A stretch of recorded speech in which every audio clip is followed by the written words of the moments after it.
नमस्कार आम cooking channel cook मस्ती को मु आपण मन को बहुत बहुत स्वागत करुछि।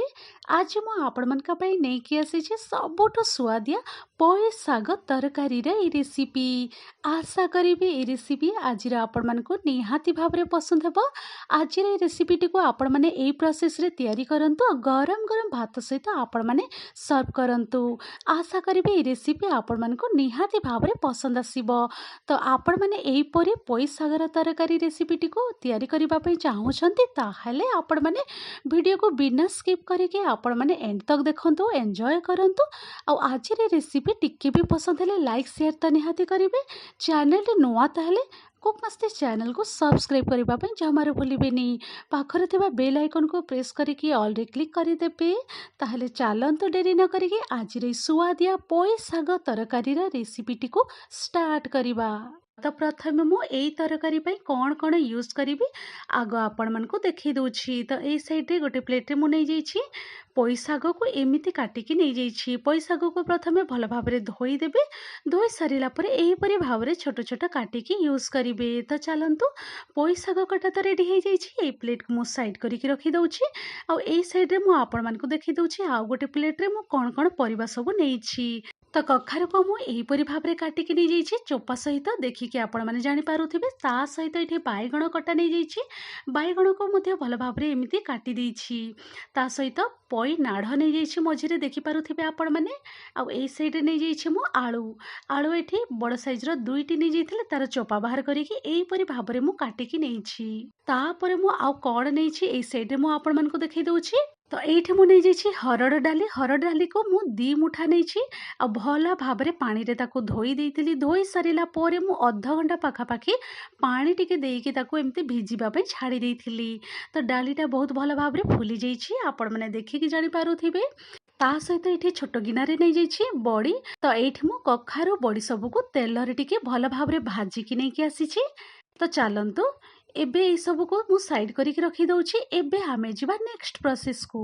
एबे मु एठी गैस सेट को पळे आसीछि। आ कढ़ई गरम हेबा पे मु आगरु रखि देइथिली। हल्का रे कढ़ईटा गरम हे जाइछि। तो एठी सोरिष तेल गोटे बड़ चामच मु देइ दोछि।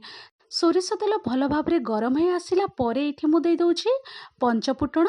छोट चामच रे गोटे चामच रो टिके कम हबो देखि पारुथिबे आपण माने। तापरे एठी मु देइ दोछि कट्टा रसुण ता सहित कंचा लंका। आपण माने को जेतिकी राग दरकार से हिसाब रे आपण माने कंचा लंका ऐड करंतु। तो एठी मु रसुण को एमती टिके लंबा रे मु काटी देछि। तापरे एठी मु देइ दोछि दुईटी तेजपत्र। किछि सेकेंड टिके एमिति भाजी देबा। हमें बेसी समय बिल्कुल भी भाजीबेनी। दुईटी तेजपत्र देइ सारिला परे एठी मु कट्टा प्याज ऐड करि दोछि। मीडियम साइज रो दुईटी प्याज को एमती छोट छोट काटिकी मु एठी देइ दैछि। कट्टा प्याज देइ सारिला परे आमे टिके भाजी देबा। आ बिल्कुल भी बेसी समय भाजीबेनी कि प्याज को पोड़ीबेनी। तो एठी आपण माने देखिकी जानि पारुथिबे आ प्याज टिके हल्का रे भाजी हे जाइछि। तो एबे मु एठी देइ दोछि अदा रसुण पेस्ट देइ दोछि। छोट चामच रे गोटे चामच आउ टिके मु एठी अदा रसुण पेस्ट देइ दोछि देखि पारुथिबे। अदा रसुण पेस्ट देइ सारिला परे आमे 2 मिनिट टिके भाजी देबा। 2 मिनिट पाखा पाखी हे जाइछि। अदा रसुण भी हल्का रे भाजी हे जाइछि। तो एबे आमे कोन करिबा एठी परिबा सब ऐड करि दबा। परिबा रे एठी बाइगण को छाड़ी के मु सब परिबा ऐड करि दैछि। आलू देइ दैछि। ता सहित एठी कखारु मध्ये देइ दैछि। पई नाढ़ देइ दैछि देखि पारुथिबे आपण माने। एतिकी परिबा देइकी आमे भल भाव रे टिके भाजी देबा। लो टू मीडियम मझिरे रखी की फ्लेम को। बाइगणटा शीघ्र सिझी जिवो। तो आमे बाइगण को परे यूज करिबा। 3 रु 4 मिनिट पाखा पाखी हे जाइछि। आ परिबा सब अधारे सिझी जाइछि। आ देखि पारुथिबे एठी बहुत भल भाव रे हाफ रे कुक हे जाइछि। तो एबे आमे ए पॉइंट रे देइ दबा। भिजे की रखिथिलि मु सेही हरड़ डाली को ए पॉइंट रे ऐड करि दोछि। डाली को देइ सारिला परे आमे आउ 2 रु 3 मिनिट भल भाव रे आमे मीडियम फ्लेम रे टिके कुक हेबा पई छाडिबा। तो एठी 3 मिनिट पाखा पाखी हे जाइछि। आ एबे आमे एठी बाइगण कटा को देइ दबा। बाइगण कटा को सब देइ सारिला परे आउ थरे आमे भल भाव रे मिसै दबा। सब परिबा को भल भाव रे मिसै दे सारिला परे आमे कभर करिकी टिके बाइगण को सॉफ्ट हेबा पर्यंत कुक हेबा पे छाडिबा। तो ये आपण मैंने देखिकी जानी पारुथिबे परिबा सब टिके सॉफ्ट हो जाइछि। तो चलंतु एबे आमे एई पॉइंट रे दे देबा कटा टमाटो।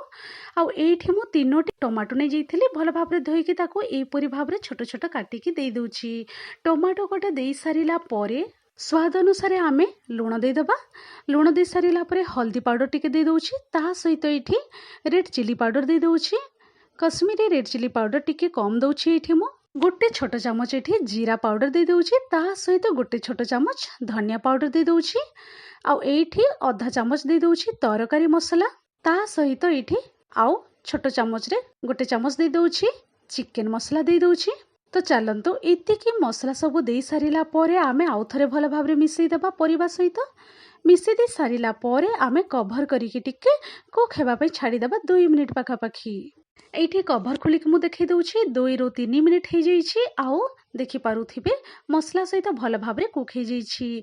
तो चलतु एबे आम ए पॉइंट रे देदेबा कटा साग आउ सब पोई साग को मुझे दे दूची। पोई साग को दे सारा पर आम आउ थे सब जिनस को भल भाव मिसईदेवा। मिसई दे सारा पर आम मीडियम फ्लेम रे कभर करके कुक होगापी छाड़देवा 4 ରୁ 5 मिनिट पाखापाखि। तो ये मुझे कभर खोलिकी आपण को देखई दूची साग मध्य कुक हो जाइए। तो एबे आम ए पॉइंट रे जो भाजिकी रखी से कखारु बड़ी को मुझे पॉइंट रे दे दूची।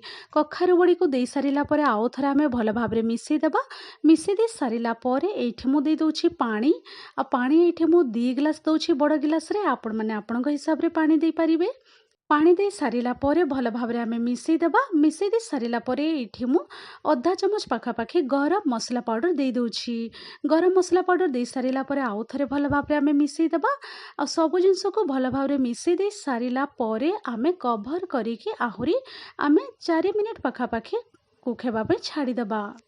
तो ये कभर खोलिकी आपण मानक देखी दूची 4 ରୁ 5 मिनिट पाखापाखि हो जाइए। आ सब पनीपरिया सब भल भाव कुक हो जाइए। तो बहुत ही सुआदिया पोई साग तरकारी रेडी हो जाइए। आपण मैंने ये पॉइंट रे टेस्ट करिकी लुण जदि कम होता आपण मैंने एडजस्ट करें। तो चलतु एबे मो फ्लेम को ऑफ कर दूची। आ पूरापूरी रेडी हो जाइए सुआदिया ये तरकारी रेसिपी। तो आपण मैंने भी ये रेसिपी को यही प्रोसेस रे तैयारी करंतु आ गरम गरम भात सहित एंजॉय करंतु। आशा करी ये रेसिपी आपण मानको निहाती भाव पसंद होइथिबो।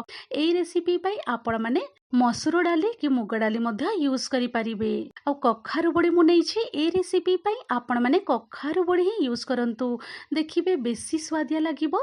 आज रे रेसिपी टी को आपण माने एही प्रोसेस रे तैयारी करंतु आ गरम गरम भात सहित आपण माने सर्व करंतु।